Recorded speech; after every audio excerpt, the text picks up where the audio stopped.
Welcome to Hoop Chat by FastModel Sports. I'm your host, Justin Scanson.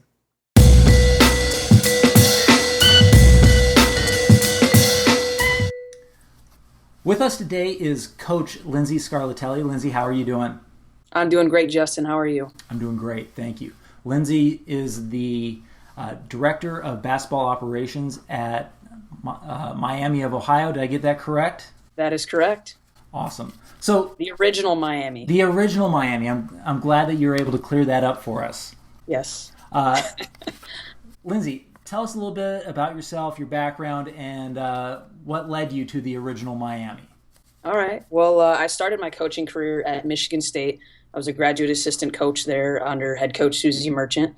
Fortunate to work with her. We won the first ever outright Big Ten championship when I was there. So I was around a very successful program. She's done tremendous things there, and I learned just a tremendous amount from her in my time there. And when I finished up at Michigan State, I started off as director of operations and then was elevated in the same season to assistant coach at UIC out in Chicago. Was there for a year and then actually returned to my alma mater, Oakland University up in Rochester, Michigan, as their recruiting coordinator under Becky Francis. She hired me there for a year, and they had a change in coaches. And due to that change, I actually wound up here at Miami, Ohio, as the director of basketball operations, and have been working for Cleve right now. This will be my third season here. Outstanding. It's, the travels of the basketball coach is always interesting. You always get new experiences and get to learn new things at each stop, I'm sure. Yes, absolutely. Well, Coach, one of the main things I wanted to talk about today is you recently wrote a piece for us called "Row the Boat." Can you tell us a little bit about where you heard the concept and how it struck a chord with you? Yeah, absolutely. This was the second annual What Drives Winning conference. I didn't go to last year's because I didn't have any idea about it. Found out about it after the fact. I would recommend this conference to anyone if you're able to go. It talks about the development of the person before the player, putting your athletes first before any type of winning and really focusing on their development. And Coach PJ Fleck, who came up with the Row the Boat mantra over at Western Michigan, he was one of the speakers at this conference. And I love studying different coaches and things that make them successful. Success looks different for everyone. You can easily look at Coach PJ Fleck's record. He started off 1-11 at Western Michigan. He's gotten 4 wins there, then 8 wins there. I mean, those are type of wins that you don't necessarily scratch your head and go, wow, this guy's National Coach of the Year candidate material. But just what he's building there, again, like if you really look deep down and do some research on PJ Fleck, what he's building at Western Michigan is just phenomenal. And that basis comes from his Row the Boat mantra. And how he developed that was, unfortunately, he lost his second son right after birth. His son, I think his name was Colt. And the mantra stands for just never give up. It has nothing to do with winning and just everything about never giving up. And if you hear PJ Fleck talk, if you see him, the man is filled with energy. And he says that energy comes from having to live that second life for his son. And the Row the Boat mantra is all about the energy. There's 3 parts to rowing the boat. There's the oar, which is the energy that you bring to life, your workspace, your family life, your personal life, you name it. It's the energy. Energy breeds love. And he says if you love something, you're going to put a lot of energy into it. And he said it's the only thing that can move you. And the boat part, the boat is the sacrifice. What are you willing to give up for something you've never had before? And he says the more you sacrifice and the more you give, the bigger the boat is going to get and the more people you can get on your boat. And the last thing is just the compass. And that's the most important part, especially for young people, is because it's who you surround yourself with. It's the direction of where you're actually traveling and who's bringing you up and who's bringing you into higher success, greater heights.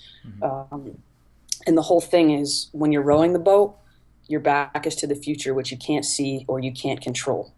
You have to trust the person that's rowing with you, that you're going and working at the same pace, the same efficiency, that you're on the same page, that you're doing it together for the same reasons.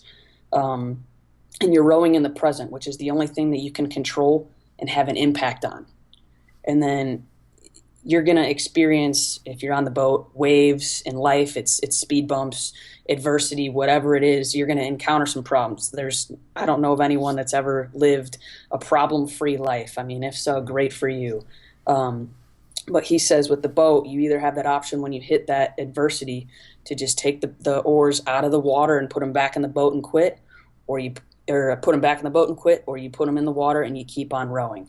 And for him, you got to keep on rowing, and that's the present. And then as you're rowing, you're looking at the past, and that's the one thing you can learn from, but you can't change. So I just really love how he's put that and instilled that into his program and really made that. I mean, when you think Western Michigan, you think row the boat. That whole community just thrives on that mantra, and you don't even have to be a football fan to be able to relate to that. Mm-hmm. So I just love what he's done there and how that incorporates anyone in all walks of life and not just a football related philosophy. I mean, again, it's all about developing the person before the athlete. Mm-hmm. Like you said, just an amazing philosophy that can help drive people in business, in mm-hmm. other sports. I really, after reading your post, I Googled PJ Fleck. I started watching some stuff. So it was a great post. Thank you for sharing. Thank you. Hopefully our audience can help apply some row the boat principles to what they're doing, whether it's personally or professionally. Yes, and I will keep good on my promise. I will email out my notes as soon as I finish them from the conference. Still working on it. We're in camps, but I promise I'll get those done and I'll email them out. So, how about when you have those notes done, we load them up to the blog? That would be great. Awesome. Lindsay, 4-point play. You ready? I'm ready. All right. Number 1, your favorite social media follow other than FastModel?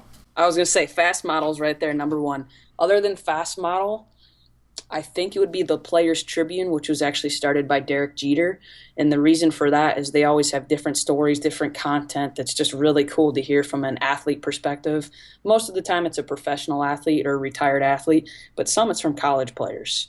So if you don't follow them, if you haven't heard of them, check it out. They always have some really good stories and content on there, and I really enjoy it. It's really great, unfiltered content from the professional athlete. I agree.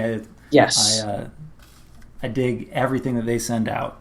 And I love reading, so it's right up my alley. So I'm checking out the bookshelf behind your shoulder there too. Yes, so we'll talk about that later. Yeah. All right. Number 2, your favorite basketball memory. Ooh, favorite basketball memory. That's a tough one. I would think it wasn't me playing. It was definitely winning the Big Ten championship with Michigan State. We had a tremendous season. We went, if I remember correctly, I think it was 11-3 in the conference. The numbers don't matter. The fact is we just won, and it was awesome. And just that feeling of being a champion and cutting down the nets and then getting the ring, I mean, and just that whole experience was tremendous. That's definitely my favorite by far, is winning the Big Ten championship. Awesome. Number 3, your favorite or the last book that you read? Ooh, my favorite would be Leaders Eat Last.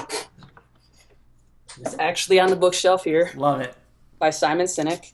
I'm currently reading Quiet by Susan Cain. I'm actually reading that with one of our assistant coaches, Ashley Saya. We created a mini book club just to keep us accountable and have something to talk about. And I recommend that too. It's about extroverts versus introverts.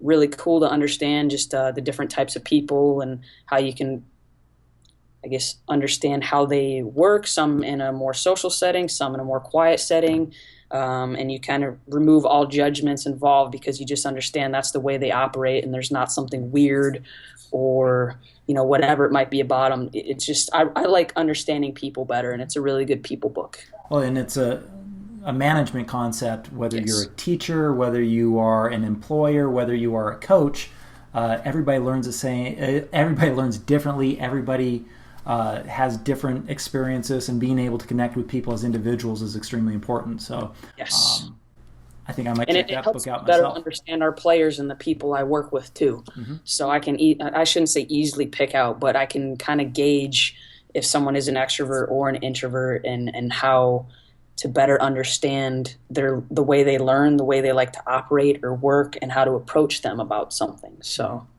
awesome. Yeah. And the last one. Yes. What coach did you learn the most from? That's tough. Like I said, I've been to a couple different places now. I talked about Michigan State. Coach Susie Merchant is probably the number one that I would say. I mean, again, we had great success there, and that speaks volumes about her as a leader and as a coach.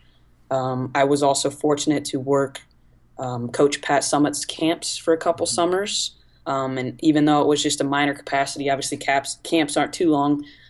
She's always talking and engaging with not only her players, her camp counselors, her staff. She was very involved and always offering little bits of wisdom and advice. So I definitely learned from her. At clinics, I've heard Coach Brad Stevens talk several times. I've heard Coach Gino Oriema talk several times. There's just a wide range of people that I've been fortunate to learn from, but I think probably the most influential would be Coach Susie Merchant. Awesome. Yeah. Coach, thank you so much for taking time out of camp. I know everybody's busy this time. Real quick, tell our audience where they can find you. Yes, my Twitter name is at Lindsay, Lindsay, Scar, SCAR 34. And feel free to follow me, tweet at me, whatever you want to do, you can find me there. So awesome. And we'll link everything up in the description. Lindsay, thank you so much for your time. Great. Thank you, Justin. I appreciate it. Have a good one.